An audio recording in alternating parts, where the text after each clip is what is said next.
Shalom, saudara sekalian yang dikasih Tuhan.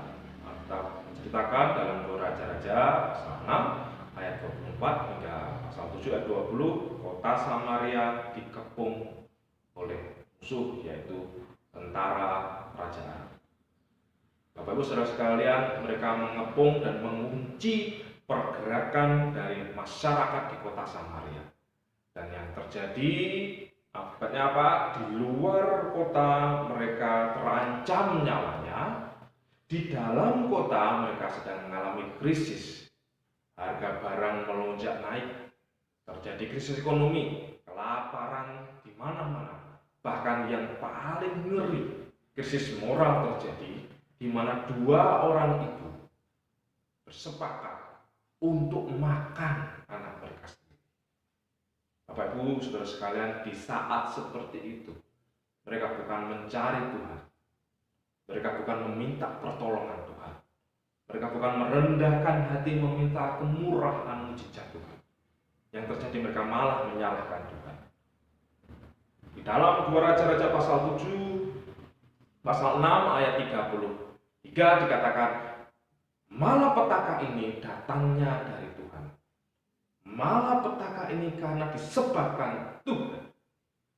Bapak Ibu, kita melihat sebuah kepahitan, sebuah ketidakpercayaan yang disebabkan karena rasa ketakutan, rasa khawatir yang begitu akut. Mereka mengalami kekhawatiran yang begitu kronis sehingga menyebabkan kepahitan. Dan ketika Tuhan menyampaikan pesan melalui hambanya Nabi Elisa, Tuhan menitipkan perkataan firman-Nya melalui Elisa dengan penyampaian, dengan perkataan bahwa besok akan terjadi mujizat. Besok akan terjadi di mana harga-harga akan sangat-sangat murah. Besok pemulihan akan terjadi. Besok keajaiban akan terjadi. Terus apa respon mereka?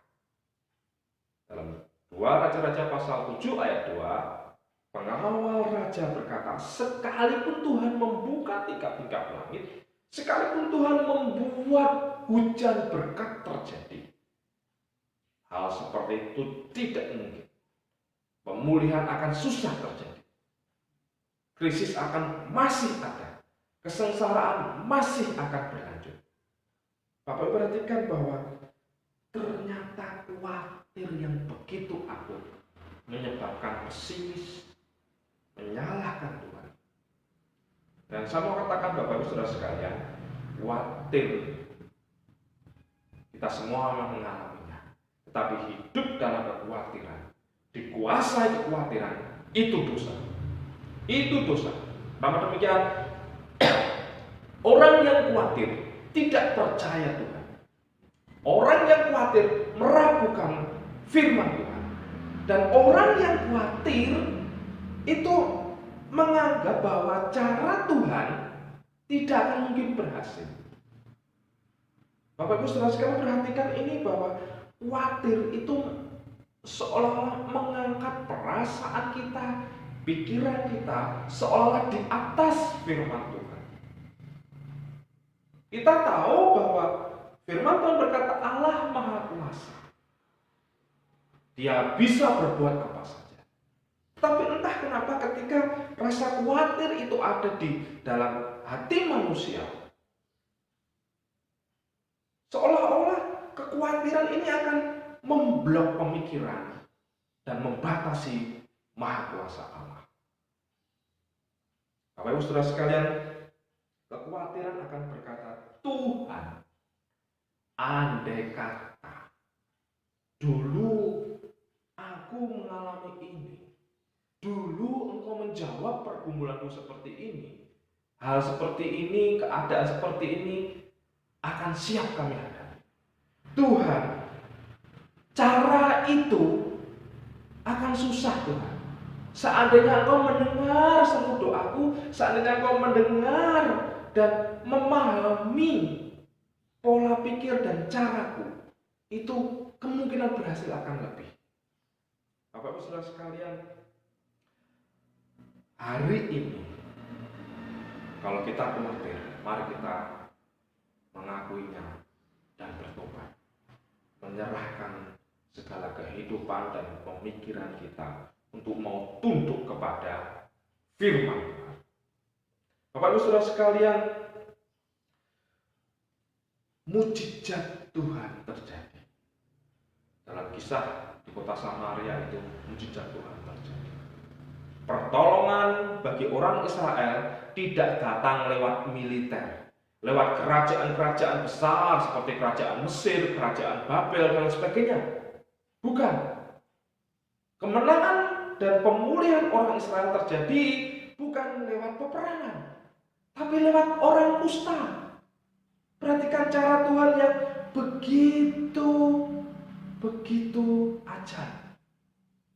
Dia bisa pakai apa saja, bahkan orang kusta yang pada masa itu dianggap sebagai orang hina, orang penyakitan, orang yang terbuang, orang yang terpinggirkan, menjadi alat Tuhan untuk keselamatan umat.